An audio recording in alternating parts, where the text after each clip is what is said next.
Hi guys, আমি fashion বলি সাকিব। তোমরা জানো আমি অ্যাজ এ ফিটনেস খুব ভালোবাসি, অ্যাজ এ ফিটনেস ফ্রিক আমার সোশ্যাল মিডিয়া তোমরা দেখো, যারা দেখো তাদেরকে অসংখ্য ধন্যবাদ। আর আমি আজকে ফিটনেসেরই একজন মানুষের কাছে এসেছি, তার আলাদা করে পরিচয় দেওয়া দরকার নেই, রবীন্দ্রনাথ পারমানিক ফিটনেস ট্রেনার আছে। সো রবিদা, তোমাকে আমার সাথে ওয়েলকাম। তোমার কেমন লাগছে আমার সাথে অ্যাজ এ ইন্টারভিউ দিচ্ছ?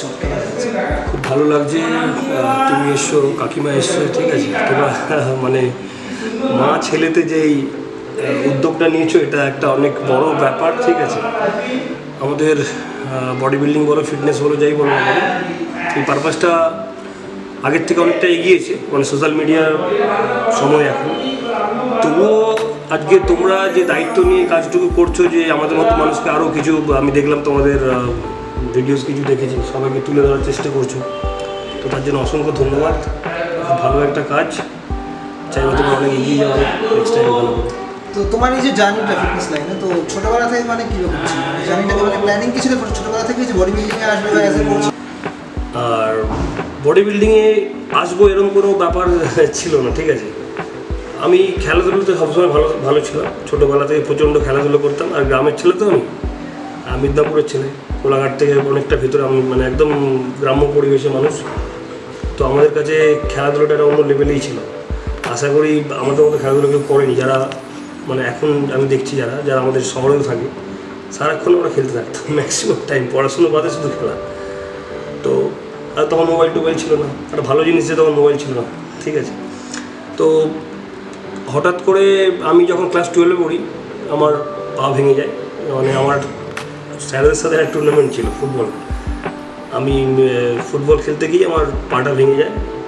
তো তারপর থেকে আমি মানে পাটা জাস্ট হালকা একটু ট্যারা টাইপের হয়ে যায়, জানো তো, মানে পুরো মানে সেট করতে গিয়ে ঠিকভাবে হয়নি, কিছু প্রবলেম ছিল, ডক্টর মানে একটু হালকা বাঁকা রয়ে যায়। সেই সব দিক থেকে বাবা একদিন ইয়ার্কি করতে করতে বলছে, তোকে কোনো মেয়ে পছন্দ করবো না, ঠিক আছে। আর এমনিতে আমি রোগা ছিলাম, তো তারা ঠিক আছে চলো, পা ভাঙা তো কী হয়েছে, বডিটা বানাবো, ঠিক আছে। তো সেই নিয়ে আমার রোগা অবস্থা থেকে জিমে জয়েন করা, 49 কেজি বডি ওয়েট আমার তখন, জাস্ট একটা ভালো স্টাইলিস্ট ফিজিক, সেটার জন্যই জিম জয়েন করা। মানে প্রফেশনাল ব্যাপারটা বুঝতামই না, জানতাম না যে এখান থেকে যে এত কিছু হয় বলে, তখন জানতাম না। কারণ দেখো আমাদের গ্রাম থেকে আমি যেতাম মানে মিনিমাম 15-16টা গ্রাম পেরিয়ে ব্যায়াম করতে, মানে জিম বলবো না, তখন একটা আয়োজন ক্লাব ছিল আমার স্যারের, যার কাছ থেকে আমার হাতে করে নির্মল খাড়া কোলাঘাট স্টেশনের কাছে। আমি এভরিডে সাইকেল নিয়ে যেতাম 1 ঘন্টা সাইকেল জার্নি করে। তো সেই জায়গা থেকে তারপর বডি বিল্ডিংয়ে ঢোকা, আস্তে আস্তে দেখলাম কম্পিটিশনে এইভাবে মানে আমি এসে গেছি বডি বিল্ডিংয়ে। বাট কোনো টার্গেট ছিল না, নর্মালি জানতাম পড়াশোনা করছি, কলেজে পড়ছিলাম, কিছু কম্পিউটার নিয়ে করছিলাম, তো ভাবছিলাম চাকরিই করবো, জব যেটা মানুষ নর্মাল সাধারণ মানুষের এটা ইচ্ছে থাকে। তারপরে এখানে এসে দেখলাম যে এখানে একটা কেরিয়ার আছে, আস্তে আস্তে এগিয়েছি আজকে এই জায়গায় তোমাদের সামনে। তো এমনি বডি বিল্ডিং তো তুমি কম্পিটিশনও খেলেছো, তো কম্পিটিশন যখন খেলেছো মানে সেই সময় যে মানে অনেক কম্পিটিটার ছিল, তো সেই সময়টা মানে কীরকম ভাবে তুমি মানে অ্যাচিভ? দেখো বডি বিল্ডিং আর তখনকার বডি বিল্ডিং বলো, এখনকার বড় সম্পূর্ণ আলাদা। সবার কথা বলতে এসেছি, মানে তোমাদের সময় যে বডি বিল্ডিং ছিল সম্পূর্ণ আলাদা, ঠিক আছে। বডি বিল্ডিং করে আমাদের বিশ্বাস করো, আমরা যেই সময়কার যেই সময় বডি বিল্ডিং করতাম, মানে ধরো আজ থেকে 2011-12 কথা বলছি আমি, তখন থেকেই আমাদের স্টার্ট, ঠিক আছে। তো সেই সময় এই বেশি দিন না, 10-12 বছরের ডিফারেন্সে এখন কিন্তু অনেক চেঞ্জ হয়ে গেছে। তখন আমরা কিন্তু রীতিমতো ওয়ার্কআউট করতাম, প্রচুর পরিমাণে খাটতে পারতাম না, এটা বাস্তব কথা। এখনও মানে এখনকার ম্যাক্সিমাম দেখা যায় মানে জিমে যাচ্ছে, কিন্তু জিমে কি ওয়ার্কআউটের থেকে বেশি অন্য কিছু বেশি হয়। তো সেগুলো তো আছেই, সাথে সাথে কী জানো তো, মানুষের মনে আরও বিভিন্ন কিছু, যেগুলো এখনকার সময় দ্রুত সব সময় তাড়াতাড়ি চায়, ঠিক আছে। মানে আমাকে মানে এমন ছিল দেখেছি, মানে একদিন জিমে ঢুকছে সঙ্গে সঙ্গে বলছে আমাকে দ্রুত 60 মতো ফিজিক্স রাখতে হবে। তো সেই সময় কিন্তু এগুলো ছিল না, সেই সময় আমরা ব্যায়াম করতাম, ইমপ্রুভমেন্ট হচ্ছে, ঠিক আছে। তো কিন্তু দেখো দিনের শেষে কিন্তু আজকে আমরা যতটা স্ট্রংলি ওয়ার্কআউট করেছি, এখনকার ছেলেরা কিন্তু সেইভাবে পারবো না। এটা একদম আমি মানে ওপেন চ্যালেঞ্জও করতে পারি, নর্মাল ব্যাপার। মানে আমরা যে লেভেলের ওয়ার্কআউট সেই সময় করেছি না, এখনকার ছেলেরা এসে তো মানে দেখো, এটা তার কারণ হচ্ছে আমরা রীতিমতো খেলাধুলোর মধ্যে ছিলাম। আমি খো কাবাডি খেলতাম প্রচুর স্কুলে, ঠিক আছে। তো অনেক খেলা খেলেছি, অনেক বাইরে খেলেছি, সাথে ফুটবলও খেলতাম। আর আমি ক্রিকেট ভালোবাসতাম, আমি ফাস্ট বোলার ছিলাম, ঠিক আছে। আমরা সেই লেভেলের বল করতাম, মানে খুব দেখো আমাদের ওই মানে কিছু ওই এরিয়ার মধ্যে, ব্লকের মধ্যে মোটামুটি আমি খুব খারাপ খেলতাম না, স্কুলেও সবাই জানতো। এবার ব্যাপারটা হচ্ছে কি, তো আমরা অটোমেটিক্যালি ফিজিক্যালি অ্যাক্টিভিটির মধ্যে ছিলাম, ঠিক আছে। তো আর এখনকার ছেলেরা তো সেই জায়গায় নেই, হঠাৎ করে তারা জিমে আসে। মানে ধরো পড়াশুনো করতে করতে ক্লাস 10 পাস করলো কি সামথিং যাই হলো, পড়াশুনো করতে করতে তারা জিমে চলে আসলো। বাট আমরা যেই জায়গাটা মানে পেরিয়ে এসেছি না, পুকুরে সাঁতার কাটা, ঠিক আছে, মানে আমাদের ওখানে তো পুকুরের শেষ নেই, মাঠের শেষ নেই, আমরা মানে ছোটোবেলা সেই লেভেলের এনজয় করেছি, ঠিক আছে। তো সেই জায়গাগুলো অনেকে পাইনি, এখনকার ছেলেরা তো পাচ্ছেই না। তো আজকের ডেটে দাঁড়িয়ে এখন তো মানে কি বলবো, আমরা ফিজিক্যালি মানে আমি যখন প্রথম জিম জয়েন করি আমি ফার্স্ট প্যারালাল বার মিনিমাম 20-25টা প্যারালাল বার মেরে দিয়েছিলাম। বাট এখনকার আমার এতদিনের কেরিয়ারে আমি দেখছি যে যখন নতুন ছেলেরা আছে না, তারা না পারে মানে তোমার না পারে তোমার প্যারালাল বার মারতে, না পারে তোমার পুলাস মারতে, সেটাই। তো পুশ আপ মারতে পারে না, তো হাতের স্ট্রেংথ নেই। আমরা কিন্তু এই জিনিসগুলো করি না, আমরা প্রথম থেকেই এগুলো নর্মালি ফিজিক্যালি যেহেতু অ্যাক্টিভিটি করতাম। এরকমও আছে মানে কি বলবো, মানে প্রথমে জিমে ঢুকে আগে ওয়েট তুলবে, তারপরে এখনকার শোনো, এখন ব্যাপার হচ্ছে মানে তাড়াতাড়ি কিছু করা, হ্যাঁ রিলস বানাচ্ছে, এই সাপ্লিমেন্ট ওই সাপ্লিমেন্ট সেই সাপ্লিমেন্ট। ভাই আমাদের কাছে জিম জয়েন করার টাকা ছিল না, ঠিক আছে। ওই তখন যে 100 টাকা দিতাম না, 50 টাকা দিতাম, সেটা আমাদের কাছে অনেক বড় ব্যাপার ছিল, ঠিক আছে। তো আজকের ডেটে দাঁড়িয়ে ছেলেরা অনেক আপডেট হয়েছে, বাট আপডেট হওয়ার সাথে সাথে না ভাই অনেক ক্ষতিও হয়ে গেছে অনেক মানুষের, ঠিক আছে। ফিট থাকতে গিয়ে অনেকে অসুস্থ হয়ে গেছে। আমি এটা সবাইকে একদম মানে এটা ফিট থাকা মানে এই নয় যে আমাকে রাতারাতি এই করতে হবে। এটা অনেকে খারাপ লাগতে পারে, বাট এটাই সত্যি। হ্যাঁ, যে আজকে অনেকে ফিট থাকতে গিয়ে না মানে অসুস্থ হয়ে যাচ্ছে মানুষ, বেশি দিন বাঁচতে হচ্ছে, অনেকে মারা যাচ্ছে। তার কারণ কি বলতো, তার কারণ হচ্ছে ওই যে মানে আমি বুঝে পাই না যে ভাই আমাকে সুস্থ থাকতে গেলে আমাকে যেভাবে খাওয়া দাওয়া করতে হবে সেভাবে খাচ্ছি না, ঠিক আছে। উল্টে আমি এই সাপ্লিমেন্টেশন ওই সাপ্লিমেন্টেশন, মানে আমার বডি নেওয়ার সেই ক্ষমতাটুকুই নেই। আমি এলো পাথরে এইসব উল্টো পাল্টা জিনিস, সাপ্লিমেন্ট খারাপ না, বাট জানো তো কোনো জিনিসই অতিরিক্ত ভালো না, তাই না? তো নর্মাল জিনিস, আজকে যদি আমি চিকেন ডিমও বেশি করে খাই তো আমার কিডনিতে এফেক্ট আসবে, লিভারে এফেক্ট আসবে। তো সব কিছু কী বলতো, এটা ঠিকঠাকভাবে এগোনো উচিত প্রত্যেকটা মানুষের। তো সেই জায়গাগুলো এখন অনেক চেঞ্জ হয়ে গেছে, মানে তাড়াতাড়ি কিছু করার জন্য মানুষ এখন হাতে এখন ছেলেদের পয়সাও থাকে, তারা সেইভাবে করছে বডি বিল্ডিংটাকে, মানে বডি বিল্ডিং বলবো না, ফিটনেসটাকে এইভাবে নিয়ে যেতে চাইছে। ফিট থাকতে গেলে যে তার মাসেলস দরকার নেই এইটুকু বোঝে না মানুষ, যে আমি ফিট থাকতে গেলে আমার ফিজিক্যালি ফিট থাকতে গেলে আমাকে ইন্টারনাল অর্গানকে ঠিক রাখতে হবে। ফিট কাকে বলবো মানুষ? অবশ্যই আজকে যারা প্রফেশনাল বডি বিল্ডিং করে, আমি কিন্তু একদম সত্যি কথা বলছি, খারাপ লাগতেই পারে, ঠিক আছে। এখনকার ডেটে যারা বডি বিল্ডিং করে তারা কি সত্যিই ফিট আছে? আমি নিজে একজন professional coach, body building prep coach, নিজে বডি বিল্ডিং করি, সত্যি কি ফিট কখন বলবো মানুষ? ফিট যখন বলবো আমার ইন্টারনাল অর্গান সব ঠিক থাকবে। আমাকে যদি বলা হয় এখান থেকে 5 কিলোমিটার ছুটতে হবে, ছুটতে পারবো ভালো করে, ঠিক আছে। মানে আমার বক্তব্য ফিট তাকেই আমি বলবো যে ভেতর দিক থেকে সব দিক থেকে তার আমার হাতের বাইসেপস এত বড় বাইসেপস, ঠিক আছে, চেস্ট মাসেল এত বড়, ওটাকে ফিট বলে না, ঠিক আছে। এখন যে লেভেলে এনহ্যান্স ইউজ হচ্ছে, তো তারা ফিট থাকবে কোথা থেকে? নর্মাল জিনিস। আচ্ছা, তুমি তো প্রচুর বডি বিল্ডিং ট্রেন করছো, আমার যেহেতু ফিটনেস ভালো লাগে, বডি বিল্ডিং ভালো লাগে, আমি তোমাকে একটা কোশ্চেন করছি, দর্শক অনেকেও জানতে যে আমার চ্যানেলে অনেক ফিটনেস লাভাররাও দেখে, এবার আমিও নিজে ফিটনেস লাভার। তো সেই সাথে একটা কথা বলছি তোমাকে, বডি বিল্ডিংয়ের সব থেকে কঠিন পার্ট কি, মানে যেটা ট্রেনিং করতে খুব টাইম লাগে? দেখো, ট্রেন এরকম ব্যাপার নেই, প্রত্যেকটা মানুষের হিউম্যান বডি সব আলাদা, মানে প্রত্যেকটা মাসেলস না, মানে ধরো কারো আর্মস খুব তাড়াতাড়ি গেইন হয়ে যাচ্ছে, কারো চেস্ট মানে সম্পূর্ণ আলাদা ব্যাপার। এবার তোমাকে দেখতে হবে তোমার কোন পার্টটা উইক, সেটাকে সুন্দরভাবে একটা প্ল্যানিং করে সুন্দরভাবে এগোতে হবে। এটা প্রত্যেকটা যারা একদম নিউ, ধরো অ্যাজ এ বিগিনার, দেখো আমি মনে করি ভাই সব ওয়ার্কআউটে প্রত্যেকটা মাসেলসেই সেইভাবে ফোকাস দেওয়া উচিত। ডে বাই ডে ওয়ার্কআউট করতে হবে, ধীরে ধীরে দেখবে তোমার ফুল বডি ডেভেলপ হচ্ছে, আর প্রত্যেকটা মাসেলসেরই ওয়ার্কআউট করা উচিত। তুমি যেটা করো সেটা উইক হয়ে যাবে। আর যেমন ধরো অনেকে বলে বডি বিল্ডিং মানে স্টেরয়েড, এটা কি সত্যি?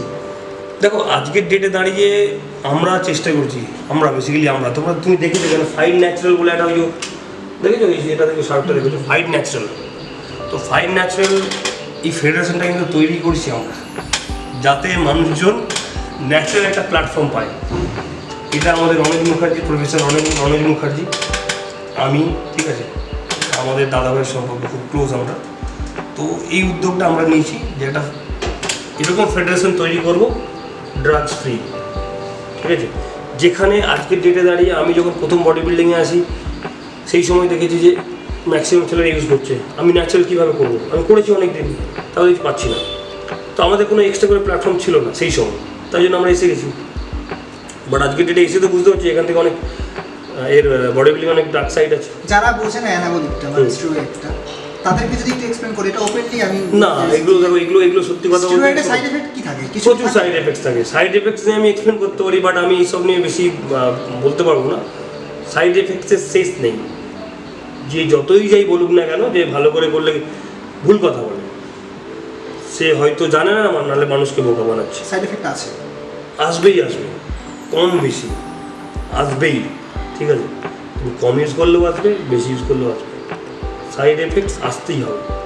তো সেই জন্য আমরা চেষ্টা করছি একটা ন্যাচারাল প্ল্যাটফর্ম দেওয়ার, যারা নিউ কামার এখন জুনিয়র ইয়াং এজ, তারা যাতে এই পথে না চলে যায়, মানে তাদের জন্য অপশন রাখা হয়েছে, তোমরা এইদিকে এসো, ন্যাচারাল বডি বিল্ডিংয়ে পার্টিসিপেট করো। আমাদের 17ই মার্চ রিসেন্ট একটা হচ্ছে, এই সামনে বারাসাতেই হচ্ছে, 17ই মার্চ একটা স্টেট লেভেল চ্যাম্পিয়নশিপ হচ্ছে ফাইন ন্যাচারাল তরফ থেকে। তো এরকম উদ্যোগ আমরা নিচ্ছি। তো এটা অনেকে মানতে চায় না, বাট আমি বললাম না, দেখো আমি কিছু কথা বলি অনেকের খারাপ লাগে, বাট আমি সত্যিটা তুলে ধরতে ভালোবাসি, বুঝলে তো? যদি বডি বিল্ডিংয়ে না আসতে হলে কি করতে? দেখোই তো একটা নর্মাল ফ্যামিলির, মানে আমি খুব মধ্যবিত্ত ফ্যামিলি, সেটা বাবার সাথে কথা বলে হয়তো বুঝতে পেরেছি। মানে আমি একদম খুবই মধ্যবিত্ত ফ্যামিলির ছেলে, ঠিক আছে? তো নর্মালি পড়াশোনা করতাম, করে কোনো ছোটোখাটো কোম্পানিতে জব কি যাই হোক, পড়াশোনাতে ভালো বলতে একদম সেই লেভেলের ভালো ছিলাম না, মোটামুটি খুব খারাপও ছিলাম না। বাট আজকের ডেটে দাঁড়িয়ে চাকরি পাওয়াটাও তো নর্মাল ব্যাপার ছিল না সেই সময় আমাদের। এখনকার মানে ধর 2009 আমার উচ্চ মাধ্যমিক, তারপরে আমার কলেজ, তো সেই একই এই 12-13 থেকে তো চাকরি বাকরি কিছু নেই, স্বাভাবিক ব্যাপার, ঠিক আছে? তো ওই কোথাও না কোথাও কিছু তো কাজ করতে হতো, কি হয়তো কোলাঘাটের মধ্যে কোনো হয়তো সেলসম্যানের কাজ, এইসব কিছু একটা করতে হতো, ইজি ব্যাপার, তাই না? আচ্ছা, এমনি হবিস কি আছে তোমার? মানে বডি বিল্ডিংটা তোমার প্রফেশন, যেহেতু, তো এছাড়া তোমার হবিস কি আছে? হবিস বলতে দেখো, আমি নিজেকে প্রচণ্ড ভালোবাসি। তুমি যে লাইনে যুক্ত আছো মডেলিং, ঠিক আছে? তুমি আমার সোশ্যাল মিডিয়ায় কিছু ফটো দেখতে থাকো হয়তো, মানে আমি যেটা ফেসবুকে পোস্ট করি, আমি কিন্তু ভাই প্রচণ্ড মানে ভালো দেখাতে ভালোবাসি। আচ্ছা, ঠিক আছে? মানে অ্যাকচুয়ালি ব্যায়ামও এসেছিলাম ওই জন্যই। তুমি আমার বডি বিল্ডিং পোস্ট খুব কম দেখবে, ফটোশুটের পোস্ট আমি বেশি দেখেছি, বেশিরভাগ অনেস্টলি ফটোশুটের পোস্ট দেখেছি। আর বডি বিল্ডিং একটা পোস্ট দেখেছি, সেই আমারও খুব প্রিয় স্ট্যাটাস, ওটা বিল্ড লাইক আনব্রেকেবল বুল। আচ্ছা আচ্ছা আচ্ছা, মানে আমাকে খুব মোটিভেট করে বুলটা। না হ্যাঁ একদম, আমিও ওটা আমি খুব নিজেও মোটিভেশনের জন্য ওয়ার্ড ইউজ করি আমি, ঠিক আছে? মানে আমি বিভিন্নভাবে, মানে আমার মানসিক জোর এতটাই না, আমি যতই যাই হয়ে যাক না কেন, আমি আমার জায়গায় ঠিক থাকি, ঠিক আছে? আমি যদি আবার ইচ্ছে করি আমি কমপ্লিট করতেই পারি, না করার কিছু নেই। দেখে বুঝতে খুব খারাপ তো ফিজিক নেই, অবশ্যই নেই। মানে আমি তো মানে কি বলবো, মানে আমার দাদার ফিজিক্স সত্যি খুব ভালো এবং খুব মোটিভেট করে সবাইকে, আমাকে মোটিভেট করে। তো সেখানে আরো যারা নিউ কমার আছে, তোমরা আমি বলবো সিরিয়াস বলছি, আমি খুব হেলদি লাইফস্টাইল লিড করতে ভালোবাসি। দেখো আমার হেয়ার দেখো, স্কিন দেখো, দেখেই বুঝতে পারছো। মানে খাওয়া দাওয়ার উপর প্রচণ্ড ডিপেন্ডেন্ট আমি, মানে সকাল থেকে। আচ্ছা, চিট তো করো মাঝে মাঝে? চিট বলতে দেখো সত্যি কথা বলতে, চিট আমি এটা তোমাদেরকেও বললাম, চিট করো আমার মায়ের হাতে চিট করো। আচ্ছা আচ্ছা, ঠিক আছে। মায়ের হাতে কি খাবার পছন্দ করো তুমি? মানে আন্টির হাতে কি খাবার পছন্দ করো? আন্টির হাতে দেখো বাড়িতে মানে কি বলবো, মা আছে, মানুষই, মানে তোমার বৌদি আছে। তো খাওয়া দাওয়া বলতে দেখো আমি সব থেকে ভালোবাসি পাতলা খাসির ঝোল, ঠিক আছে? মাটন, ঠিক আছে? বাঙালির মাত্রে মানে এটা, মানে কি বলবো, মানে এটা রাইস, ঠিক আছে? একদম পুরো প্লেন রাইস, পাতলা ঝোল। কখনো মনে হলো যে একটু লুচি খাবো, বাড়িতে বললাম লুচি খাবো, ঠিক আছে? লুচির সঙ্গে খাসি মাংস? হ্যাঁ, আমি আবার লুচির সঙ্গে বেশি ঘুগনি খেতে ভালোবাসি, মানে যেটা তো মটরের তরকারি, ঠিক আছে? তো খুব সিম্পলি বললাম না, গ্রামের ছেলে তো, আমার বেশি হাবিজাবি কোনো রেস্টুরেন্টে আমি মানে খুব রেয়ার, মানে দেখতেই পাবো না আমাকে, ঠিক আছে? যা হবে বাড়িতেই। আর সত্যি কথা বলতে লাইফ পার্টনারই, সেও তো আমার মানে খুব ভালো, মানে সব দিক থেকে সাপোর্ট করে। এটা একটা মানে আমাদের প্রফেশনে, আমাদের অ্যাথলিট বলো, আমাদের কোচ, আমাদের প্রফেশন না, এটা একটা খুব বড় পাওয়া, ভগবানের গড গিফটেড ব্যাপার বলবো আমি। মানে খুব লাকি। আরেকটা কথা, কেন জানো তো, তোমার লাইফ পার্টনার তুমি যদি ঠিকঠাক না পাও, তোমার এই ক্যারিয়ার শেষ। আরেকটা কথা, মানে এটা মানে সমস্ত লাইনে হয়, আমি তোমাদের বডি বিল্ডিং লাইনে তো বেশি, আমাদের মডেলিং লাইন সব লাইনে স্ট্রাগল করতে, আমাকেও অ্যাজ এ খুব স্ট্রাগল করতে হবে। আমি খুব মধ্যবিত্ত ঘরে ছিল, সেখান থেকে অ্যাজ এ মডেলিং আসা, নিজস্ব এজেন্সি খোলা। তো তোমার লাইফে স্ট্রাগলিংটা কেমন ছিল? দেখো আমার লাইফে স্ট্রাগল, আমার বাবা মা প্রচণ্ড মানে কী বলবো, আমার মেন্টালি প্রচণ্ড সাপোর্ট করে, মানে হয়তো টাকা পয়সা দিয়ে সাপোর্ট করতে পারেনি। তো আমাকে কিন্তু কোনোদিনও মানে ঠিক কী বলবো, কোনোদিনও বলেনি যে বাবু আমাকে এবারে কিছু টাকা পয়সা দাও সংসার চালানোর জন্য, যাই যেটা আমাদের মধ্যবিত্ত ফ্যামিলি যেটা হয়। আমাকে কিন্তু এই প্রেশারটা কোনোদিনও আমার মা বাবা দেয়নি, ঠিক আছে। মানে আমি বুঝতে পারতাম যে মা বাবার কষ্ট হয়, বাট তারপরে কী হলো, তো আমাকে একটা জিনিস বলেছিল, যেটা করবে ভালো করে করবে আর মন দিয়ে করবে। আর সত্যি কথা বলছি, আমি জবের থেকে বডি বিল্ডিং পারপাসে ঢুকেছি না, আমার কোনোদিনও ফোকাস অন্য কোথাও যায়নি। আমার যা এখান থেকে, আমি এখান থেকেই ইনকাম করবো, এখান থেকেই খরচা করবো, সোশ্যাল সার্ভিসও করবো এখান থেকেই। আর তুমি সোশ্যাল মিডিয়া আমার দেখেই থাকবে হয়তো, এই টুকিটাকি এইসব জিনিসগুলো আমি করে থাকি।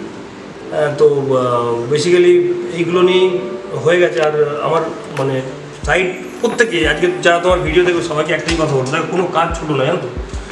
বাট কী জানো, যেটা তুমি করবে না সেটা যদি মন থেকে করো তার সাকসেসফুল। এটা শুধু আমার কথা না, এটা বিগত পুরোনো দিনে অনেকেই বলে এসছে এই কথা, এই একটা কথাই বলে এসছে। কিছু কথা আমরা কথার মতো নিই, বাট সেটাকে যদি ডিপলি ভেবে নিই না, এই যে এত ঋষি মহর্ষিরা যারা মনীষীরা যেসব কথাগুলো বলে গেছে, সেই কথার কিন্তু অনেক আধ্যাত্মিক একটা ব্যাপার আছে। তারা সেই সময় বসে বলে গেছে। বাট তুমি আজকে দেখবে, আজকে চাণক্য নীতি কেন বলে, চাণক্য সেই সময় বসে যেই কথাগুলো বলে গেছে, আজকে সেই কথা তুমি তার ফর্মুলাতে ফেলে দেবে, দেখবে মিলে গেছে, তাই না? তো সেই জায়গাগুলো আমাদেরকে একটু যদি আমরা ফোকাসে রাখি, কিছু করতে হবে তো অবশ্যই করবে। মানুষই তো করে ভাই। ফেভারিট অ্যাক্টরকে সিনেমা তো দেখো নিশ্চয়ই, যখন টাইম পাও, তো ফেভারিট অ্যাক্টরকে?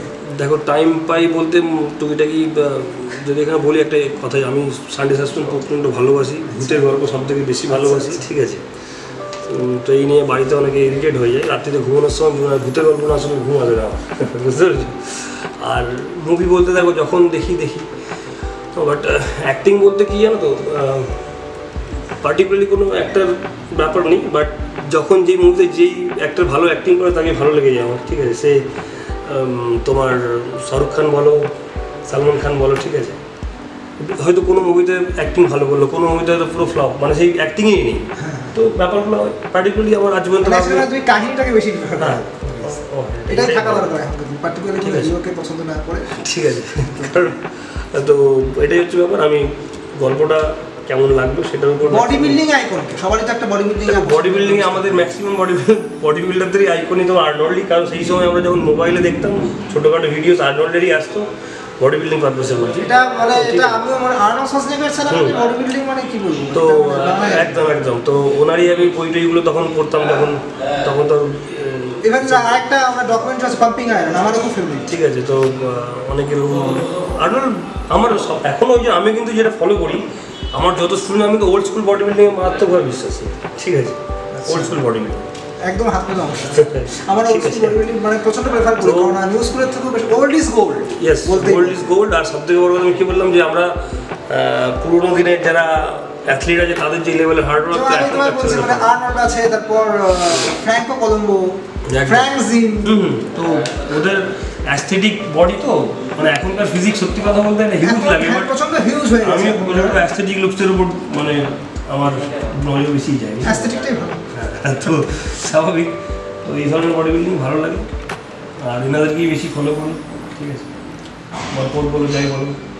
আর ডায়েট তো বলেই দিলাম। তুমি এখানে একটা কথা বলা উচিত, এটা তুমি কোশ্চেন করলে না, আমি বলে দিচ্ছি।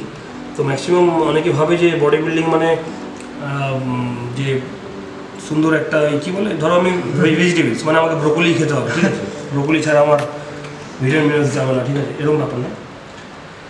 আমি আজকে আমার হাত থেকেও তো অনেক অ্যাচিভমেন্ট এসছে। আজকে অ্যামেচার অলিম্পিয়া লেভেলে গোল্ড মেডেল থেকে শুরু করে সিলভার, এরকম অনেক। আর এরকম কোনো ফেডারেশন নেই ইন্ডিয়াতে যেখান থেকে আমার অ্যাথলিটদের মেডেল আসে, সে ন্যাশনাল বলো ইন্টারন্যাশনাল বলো, ঠিক আছে। যেগুলো হয় আর কি, ধরো IBB, FF ইউনিভার্স, ঠিক আছে, IFBB মিস্টার ইন্ডিয়া, সব জায়গা থেকে মেডেল আছে। রিসেন্ট কিছু মানে আমার সারা বছর ধরে এরকম লেগেই আছে। তো এটা সবার ভালোবাসার সাপোর্ট, বড়দের আশীর্বাদ, ঠিক আছে, সিনিয়রদের আশীর্বাদ, তো এরকম অ্যাচিভমেন্ট আসতেই থাকে। তো সেই হিসেবেই বলছি যে বডি বিল্ডিংটা কি আমরা খুব সিম্পলিভাবে রাখলে খুব ভালো। সিম্পলিভাবে বডি বিল্ডিংটা অনেক সেফভাবে থাকতে পারবে। মানুষ আজকাল ভেজিটেবলস খেতে চায় না। তুমি যে আমার ডায়েট দেখো, আমার যারা অ্যাথলিটদের যে ডায়েট, ম্যাক্সিমাম ফ্রুটস, ভেজিটেবলস, এগুলো খুব একটা সিক্রেটও বলতে পারো তুমি। কিন্তু আমি মনে করি যে যদি আমার কথা শুনে কেউ সুস্থ থেকে বডি বিল্ডিং করতে পারে করুক, তাতে আমার কিছু যায় আসে না, তাই না? আমার এটা ভালোই লাগবে। তার জন্য আমি আমার বডি বিল্ডিং কিছু সিক্রেট আমি বলে দিই। আমার ম্যাক্সিমাম অ্যাথলেটদের ডায়েটে প্রচণ্ড পরিমাণে ভেজিটেবলস থাকে, ফ্রুটস থাকে, আর কার্ডিও এভরিডে থাকে, যেটা মানে এখনকার অনেকেই বাং করে। তো আমার কাছে এটা খুব স্ট্রিক্ট, মানে আমার স্টুডেন্টসদের প্রচণ্ড কার্ডিও না হলে কত মিনিট করা সবাইকে? আমি তো মানে কী বলবো, আমি মিনিমাম যখন কম্পিটিশান থাকে না তখন আমি মিনিমাম বলি মিনিমাম 1 ঘন্টার কাছাকাছি কার্ডিও করো, কোনো অসুবিধা নেই, মাসেল লসের ব্যাপার নেই। এত কিছু খাচ্ছ, এত কিসের মাসেল?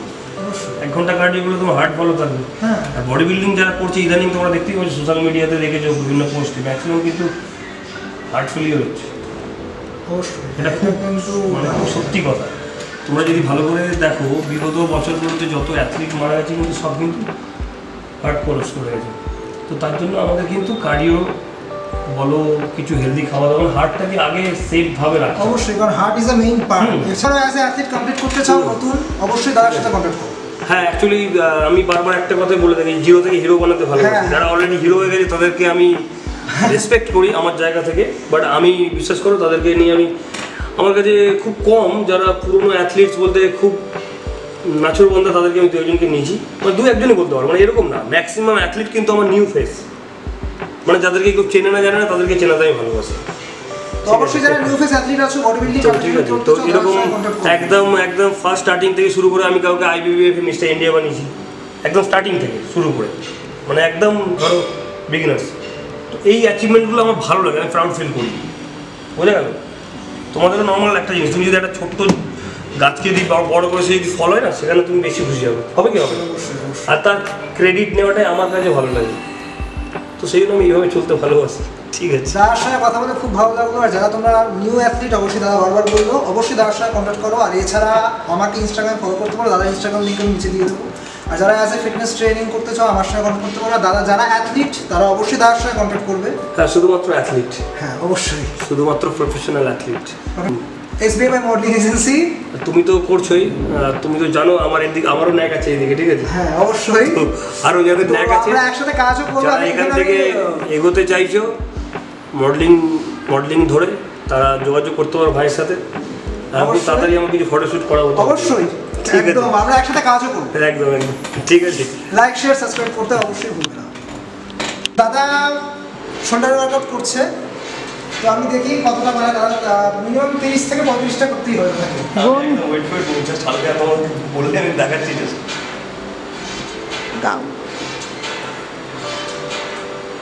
আমি লাইসেন্স মারবো বা তখন কাউন্টিং করবো, আমি জানি না কতটা করতে পারবো। আমার ওয়ার্কআউট হয়ে গেছে, ঠিক আছে, আজকে আমার হেভি ওয়ার্কআউট আমার হয়ে গেছে অলরেডি।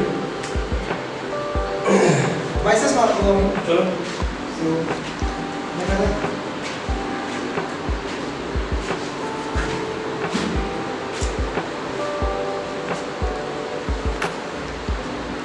বসে নিলাম আমি, বেশি দূরে যাবো না। দাদা কাউন্টিং করবে, আমি জানি আজকে আমার মানে কি বলবো, আজকে আমি শেষ I guess. So start. 1 2 3 now I do chest up 7 8 9 10 1 2 3 4 5 6 now I do 7 8 9 10 20 ঠিক আছে। যাই হোক, দাদাকে দেখে ইন্সপিরেশন পেয়েছি, সো 20টা পেরেছি। সো অবশ্যই তোমাদের দাদার সঙ্গে কন্ট্যাক্ট করো আর লাইক শেয়ার সাবস্ক্রাইব করতে ভুলবে না। চলো টাটা।